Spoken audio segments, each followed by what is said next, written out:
Boa tarde, meus queridos. Meu nome é Diego Lima e hoje a gente vai iniciar os estudos de Barroco, em especial a produção literária barroca brasileira, tá? Diego, o que foi o Barroco? O Barroco foi a primeira escola literária brasileira. Muitos de vocês devem lembrar que houve o primeiro movimento brasileiro, que é o quinhentismo, e muita gente diz, não, foi a primeira escola literária, foi a primeira produção literária. E vamos estabelecer primeiramente o que é literatura, tá? Para a gente poder diferenciar o que é quinhentismo, o que é barroco, o que é literatura e o que não vai ser literatura. O quinhentismo, a produção escrita do quinhentismo, embora sim tenha sido a primeira produção escrita em território brasileiro, sobre território brasileiro, ela não tem intencionalidade artística, tá certo? O quinhentismo, de modo geral, é a produção de textos descritivos, produzidos a fim de atrair os olhos da corte portuguesa para o Brasil, para explorar as terras e trabalhar em cima das suas riquezas, como a gente sabe que aconteceu. Mas os projetos textuais do quinhentismo não tiveram intencionalidade artística. Isso vai não configurá-lo enquanto literatura, tá bom? Quando a gente avança um pouquinho, sai do século XVI, vai para o XV, perdão, caminha para o século XVI, a gente vai ter o movimento barroco no Brasil. O barroco ele vai iniciar em 1601 e o primeiro poema que a gente vai ter, o primeiro texto barroco que a gente vai ter enquanto produção, se chama Prosopopeia. Prosopopeia foi escrito por Bento Teixeira. Foi escrito por Bento Teixeira e o próprio nome traz o que ele quis dizer dentro do poema. O prosopopeia, para quem não lembra, também é uma figura de linguagem que se configura na atribuição de características humanas a seres não humanos. Por exemplo, o cachorro sorriu, o gato falou. Só quem sorri é o ser humano. Só quem fala é o ser humano. Então, são atribuições humanas a seres não humanos. Certo? A árvore chorou. A árvore chorou, só quem chora é um ser humano, é um ser vivo. O ato de chorar é um ato emocional. A árvore não vai ter isso, ou seja, uma relação de prosopopeia. Diego, por que ele atribuiu esse nome ao primeiro poema barroco? A gente tem que lembrar que a sociedade, a comunidade vivente nas terras brasileiras, em sua maioria, eram os nativos ainda em 1601. O que alguns de vocês devem chamar de índios. E eles não eram considerados seres humanos, eram considerados, em linhas gerais, uma versão animalesca do ser vivo, tá? Do ser humano. Porque não tinham educação, não participavam de coletivos sociais, de vivências sociais estabelecidas pelas regras europeias e assim por diante. Mas vamos nos ater à relação barroca, suas características. E hoje nós vamos focar em um autor específico que é Gregório de Matos, tá? Eu vou só espelhar aqui para vocês a tela para a gente começar. Começando pelo contexto histórico do Barroco, a gente vai ver que ele vai iniciar não por conta, mas em decorrência, de algum modo, da Contra-Reforma. Diego, mas por que eu vou estudar o período histórico de uma produção literária? Vejam só. Quando a gente estuda barroco, quando a gente estuda arte, né, a gente vai entender que a arte ela é uma produção dependente das influências globais. Quando a gente chegar mais à frente, que a gente ou vocês estiverem estudando o realismo, por exemplo, vocês vão ver que o realismo ele vai ter uma influência direta do pensamento positivista que era idealizado ali por meados de 1800, 1880 e nesse meio a gente vai ter a influência dos pensamentos, das análises psicológicas, das análises psiquiátricas do período. Quando a gente volta aqui para o Barroco, a gente vai ter a Contra-Reforma da Igreja Católica. O que foi a Contra-Reforma da Igreja Católica? Houve a Reforma Protestante ali por meados de 1500 e a Igreja Católica começou a perder força. Pouco tempo depois veio a Contra-Reforma da Igreja Católica. Essa Contra-Reforma da da igreja, ela vai começar a gerar conflitos na sociedade. E é em cima desse conflito que o barroco vai ser desenvolvido. Quando a gente chegar um pouquinho mais abaixo, vocês vão observar que o texto barroco, a literatura barroca, ela vai ser formada em um processo antagônico de escuridão com luz, o sim com o não, o certo e o errado. A gente vai ter a presença muito forte de duas figuras de linguagem em especial. A primeira delas, o paradoxo, e a segunda, a antítese. No meio delas, né, ou trabalhando junto com elas, a gente vai ter o que chamamos de... esquecendo. Perdão, hipérbole, que é o exagero. A Igreja Católica vai usar desse exagero, a imagem barroca, o trabalho barroco é em cima desse exagero. Ele vai acontecer na Bahia, principalmente na Bahia, aqui no Brasil. Vai ter como uma de suas influências também, que é o que estava acontecendo no período ciclo da cana-de-açúcar, e nós vamos estar passando pelo processo da invasão holandesa. Tá?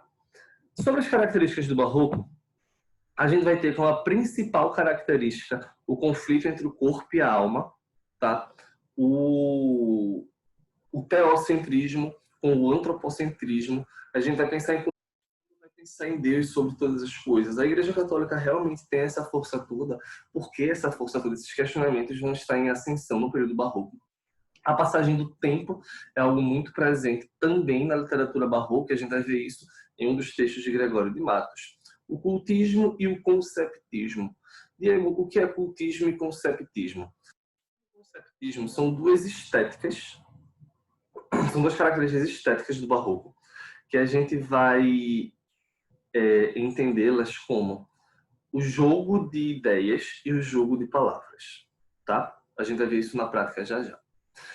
A angústia existencial presente no ser humano, principalmente por causa do medo do inferno, porque eu estou existindo, porque existo, para onde eu vou quando morrer, existe vida após morte, isso também vai influenciar a arte barroca. A preocupação com a morte, que eu já citei, e as figuras de linguagem, que eu também já havia comentado, que são elas principalmente o paradoxo, a antítese e a hipérbole. Dentro das características da poesia barroca, a gente vai ver a dualidade, a contradição e a complexidade. Os textos barrocos, eles são textos densos. A língua portuguesa do barroco não é uma língua tão distante da nossa, como a gente vê no trovadorismo, por exemplo, mas não é uma língua, o uso dessa língua não é um uso fácil, não é um uso simples.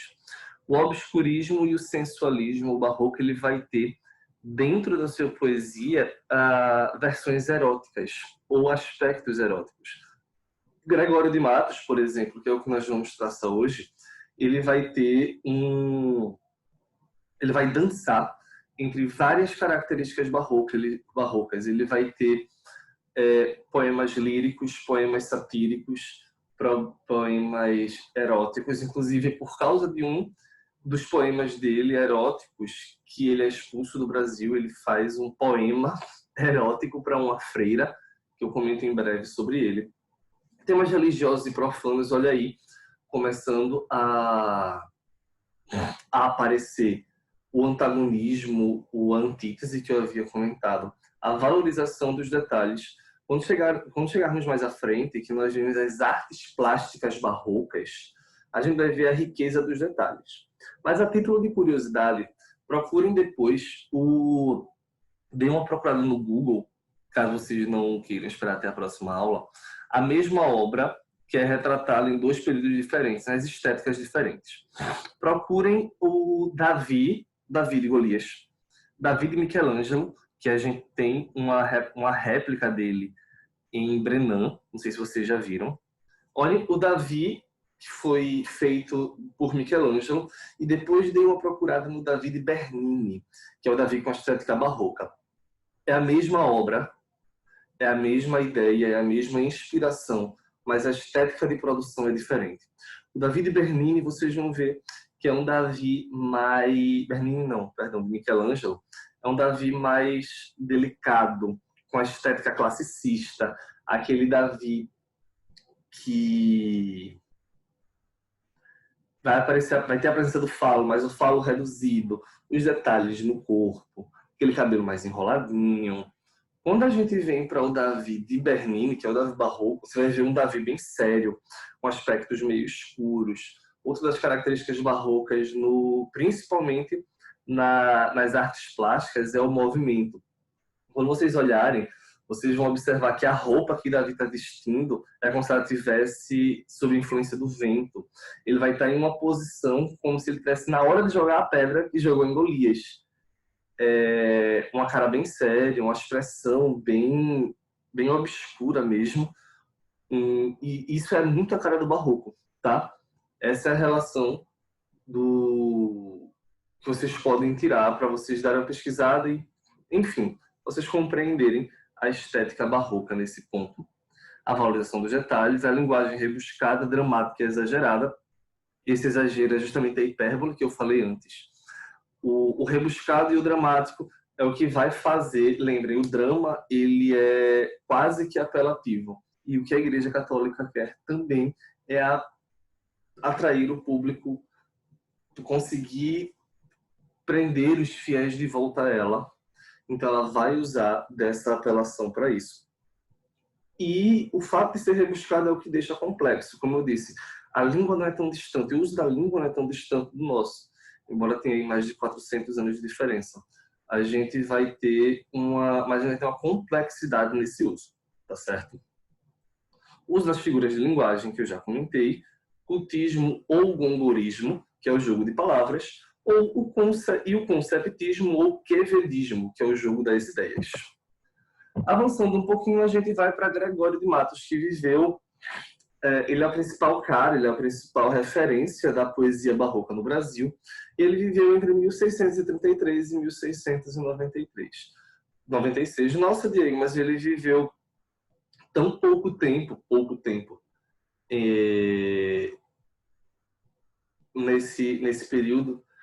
A gente tem que lembrar que o conceito de tempo, de velhice, ele muda através do tempo. A qualidade de vida que nós temos hoje é completamente diferente da qualidade de vida de 1600, então a expectativa de vida também vai mudar enquanto isso. O Gregório de Matos ele era popularmente conhecido como Boca do Inferno. Esse nome se dá pela quantidade de críticas que ele fazia à sociedade e por quão escrachado ele era nesse período, tá? Ele vai escrever poesia lírico-amorosa, religiosa, satírica e heróica. Para quem não lembra, e erótica. Para quem não lembra o que é a poesia satírica, ela vai girar em torno da crítica, ela vai fazer sátira mesmo da realidade que vem acontecendo naquele período. E Gregório de Matos, ironicamente, atinge que a igreja. Um detalhe sobre ele atingir a igreja, que vocês estão vendo aí, ele também vai prezar por literatura religiosa, ele vai ter uma poesia religiosa, é que ele era uma pessoa religiosa, ele tinha religião, ele acreditava em Deus, inclusive fica muito claro o quanto ele teme a Deus quando a gente vê a poesia religiosa dele que está aqui no slide. Mas ele é contra a Igreja Católica enquanto instituição, tá bom? Sobre a poesia erótica dele, foi esta poesia que fez com que ele saísse, como eu citei um pouco antes. Uma freira passou por ele, olhou para ele e disse que ele era uma pessoa muito delicada. Lembre que o aspecto de delicadeza é uma atribuição feminina para este período. O homem enquanto ser masculino, ser forte, ele tem que ser uma pessoa mais grossa, uma pessoa mais dura. Ou seja, ela quis dizer que ele tinha tendências homossexuais ou coisas afins. Ele fez um poema para ela e o nome do poema é Pica-Flor. Ele declamou esse poema em frente à igreja e foi expulso do Brasil. Ele tinha tudo para ser morto, na realidade, mas como ele era uma pessoa popular, era uma pessoa influente, ele foi advogado, ele conseguiu só o banimento do Brasil. Muitos anos depois ele conseguiu voltar para o Brasil, mas não conseguiu voltar para a Bahia. Ele voltou para Pernambuco, ele morreu em terras pernambucanas. E foi enterrado aqui, inclusive. Ele foi enterrado, não sei se vocês conhecem, existe uma igreja no centro da cidade, que é a Igreja da Penha, que fica atrás do Mercado São José, uma igreja bem grande, rosa, e os boatos é que ele foi enterrado ali embaixo daquela igreja. Vamos ao primeiro texto de Gregório, que é a poesia lírico-amorosa, a mesma d'Ângela. D'Ângela a gente vai poder interpretar como Dona Ângela, ou algo próximo a isso. Um segundo ponto é que Ângela, o nome Ângela é oriundo da palavra anjo, ou seja, a gente já começa a ver um aspecto religioso na poesia. Anjo no nome, angélica na cara. Isso é ser flor e anjo juntamente. Ser angélica flor e anjo florente, em quem, se não em vós, se uniformara. Diego, não entendi muito bem. Vamos pegar isso aqui e prestar atenção nos detalhes do barroco, porque o que eu prezo hoje, a minha intencionalidade hoje, é que vocês compreendam a estética barroca e consigam enxergar as características barrocas na produção. Anjo no nome, angélica na cara. Isso é ser flor e anjo juntamente. Opa! Flor é uma planta. Sendo planta, ela está enraizada na terra. Anjo, a gente vai entender como um ser superior que está no céu, ou seja, olha o paradoxo. Ou você é flor enraizado na terra, ou você é anjo estando no céu. Não é possível você ser os dois ao mesmo tempo. Isso é o paradoxo, tá?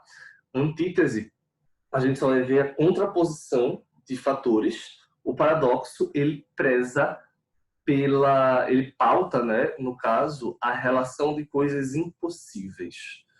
Por exemplo, eu fecho os olhos para enxergar melhor. Se você fecha o olho, você não consegue ver. Eu entendo que isso é uma metáfora, mas a gente vai ter que conseguir enxergar isso no barroco, tá? Isso é ser angélica flor e anjo florente. Olha a ideia do jogo de palavras. Ser angélica flor e anjo florente. Angélica flor, anjo florente. Olha o uso das palavras, a inversão da posição das palavras. Em quem, se não em vós, se uniformara. Quem vira uma tal flor que a não cortara, de verde pé, da rama florescente. E quem um anjo vira tão reluzente, que por seu Deus não idolatrara. Olha aí, mais uma vez, esse joguinho com as palavras, com a ideia, anjo-flor, flor-anjo, o superior com o terreno, o divino com o mortal. Tá? Observa que aí vai falar a flor que não cortara, o anjo que não idolatrara, mas ele mantém uma relação entre os dois. Se, pois, como anjo sois dos mais altares, foreis o meu custódio e a mesma guarda, livrara eu de diabólicos azares. Mas vejo que por bela e por galharda, posto que os anjos nunca dão pesares, sois anjo que me tenta e não me guarda. Olha esse finalzinho, sois anjo que me tenta e não me guarda. Ou seja, ele faz uma inversão da posição do anjo. Ele coloca o anjo, que em tese, para o catolicismo, né, no caso, é o que vai guardar a gente, é o que vai interferir em nossa proteção. Só que esse anjo, no caso, que é Dona Ângela, ele não me guarda, ele me tenta, ele faz o inverso, ou seja, a lírica amorosa é uma declaração de amor, tá? É compreendida como uma declaração de amor, e essa declaração vai trazer consigo essa ideia da tentação. Embora a gente esteja falando da lírica amorosa, a gente vai ver aí uma posição de erotismo, um tom de erotismo. Vamos para o segundo texto, que é a religiosa Soneto do Nosso Senhor. Pequei, Senhor, mas não porque hei pecado. Da vossa alta clemência me despido, porque quanto mais eu tenho delinquido, vos tenho a perdoar mais empenhado. Se basta a vós irar tanto pecado, abandonar-vos sobeja um só gemido, que a mesma culpa que vos ha ofendido vos tem para o perdão lisonjeado. Se uma ovelha perdida e já cobrada, glória tal e prazer tão repentino vos deu, como afirmais a sacra história, eu sou o Senhor, a ovelha desgarrada. Recobrai-a e não queirais, pastor divino, perder a vossa ovelha, a vossa glória.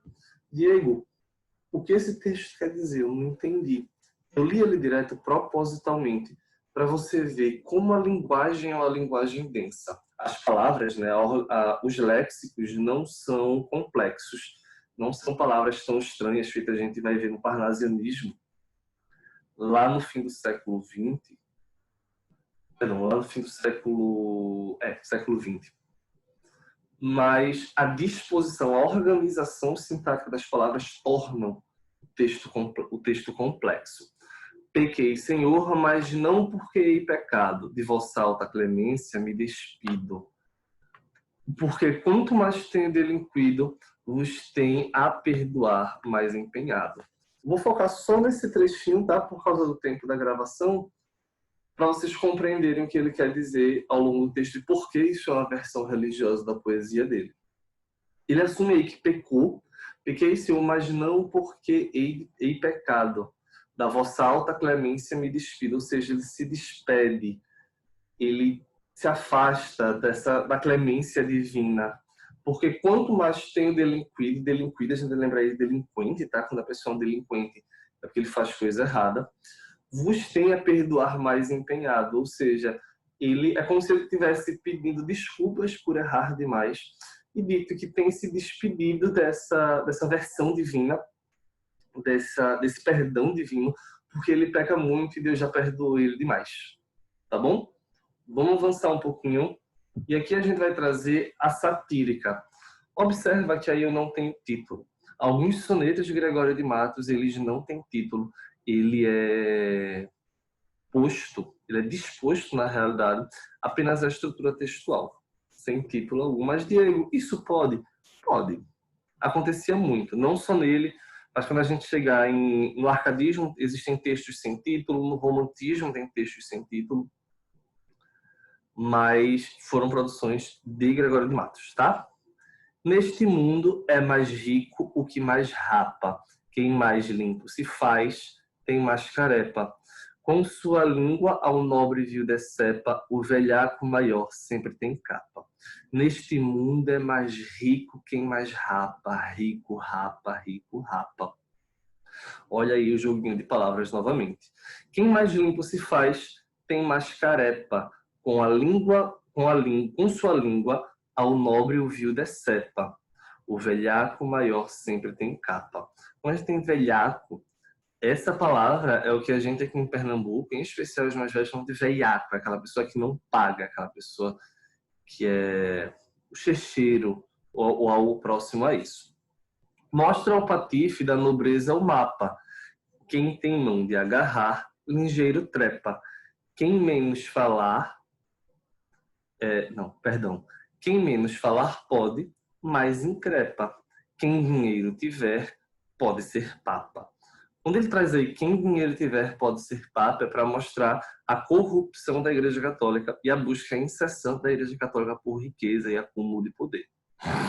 A flor baixa se inculca por tulipa, bengala hoje na mão, ontem garlopa. Mais isento se mostra o que mais chupa. Para a tropa do trapo, vaso a tripa. E mais não digo, porque toda musa topa em apa, epa, ipa, opa, upa. Observe um detalhe, que eu peguei esses dois últimos parágrafos direto propositalmente, quando ele diz, e mais não digo, porque a musa topa em apa, epa, ipa, opa, upa. Observem o fim de todos os versos, parágrafos não, tá? Perdão, houve uma confusão agora na minha cabeça. Parágrafo é apenas para prosa, a gente está falando de poesia, então a divisão é feita em versos e estrofes, e não parágrafos e linhas. Ó, rapa, carepa, decepa, capa, mapa, trepa, increpa, tapa, tulipa, garlopa, chupa, tripa, topa, upa. E a musa sempre topa em apa, epa, ipa, opa, upa. Esse joguinho dessas palavras propositalmente dispostas ao fim de cada verso, tá? E agora a gente vai para a poesia erótica, que é o Pica-Flor. Pica-Flor foi a poesia que eu comentei com vocês agora há pouco, que ele fez para a freira, porque ela chamou ele de delicado. Diego, delicado, flor, pica-flor, não seria beija-flor? Lembra das características barrocas? A antítese e o paradoxo. Pica-flor. A pica, a gente vai ver como algo grosso, uma picada de inseto. Não é algo delicado, é algo doloroso. E flor, pela delicadeza, ou seja, a gente tem aí duas coisas opostas unidas em um mesmo nome. Se pica-flor me chamais, pica-flor aceito ser. Só resta agora saber se no nome que me dás, metei a flor que guardais no passarinho menor. Se me dás este favor, sendo só de mim o pica, e o mais vosso claro fica então pica-flor. Essa ligação de não delicadeza, essa relação de grossura, de agressividade com o delicado, é a principal marca do barroco, em especial do Gregório de Matos. Em resumo, não vou trazer ponto a ponto deste poema agora, mas em grande resumo, ele basicamente está dizendo o que a gente viu o adolescente dizer, né? Venha provar se eu sou realmente esse delicado que você acha. Tudo ok? Eu espero que sim. Qualquer coisa vocês podem mandar suas dúvidas, que a gente tenta gravar um novo vídeo, a gente tenta gravar uma nova aula, esclarecendo melhor Gregório de Matos. Esclarecendo melhor Gregório de Matos e a estética barroca. Tá bom? Beijão para vocês e até a próxima.